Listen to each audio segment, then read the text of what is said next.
வணக்கம். இன்றைய fresh news செய்திகள். சின்னமனூர் செல்வ விநாயகர் கோவிலில் வருட அபிஷேகம், பக்தர்கள் திரளான பங்கேற்பு. தேனி மாவட்டம் சின்னமனூர் பகுதியில் அமைந்துள்ள அருள்மிகு செல்வ விநாயகர் திருக்கோவில் வருட அபிஷேக விழா சிறப்பாக நடைபெற்றது.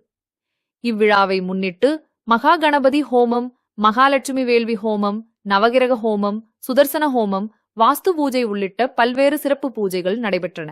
தொடர்ந்து புனித நீர் விமான கலசத்திற்கு ஊற்றி அபிஷேக நிகழ்ச்சி நடைபெற்றது. பின்னர் கும்பத்திற்கு மகா தீப ஆராதனை காண்பிக்கப்பட்டு அபிஷேக நீர் பக்தர்களுக்கு தீர்த்தவாரியாக வழங்கப்பட்டது. தொடர்ந்து செல்வ விநாயகர் மற்றும் பரிவார தெய்வங்களுக்கு சிறப்பு அபிஷேகங்கள் மற்றும் தீபாராதனை நடைபெற்றது. இந்த விழாவில் கம்பம், உத்தமபாளையம் உள்ளிட்ட பகுதிகளில் இருந்து ஏராளமான பக்தர்கள் கலந்து கொண்டு சுவாமி தரிசனம் செய்தனர். விழாவில் பங்கேற்ற பக்தர்களுக்கு அன்னதானம் வழங்கப்பட்டது. விழா ஏற்பாடுகளை திருக்கோயில் நிர்வாகத்தினர் செய்திருந்தனர்.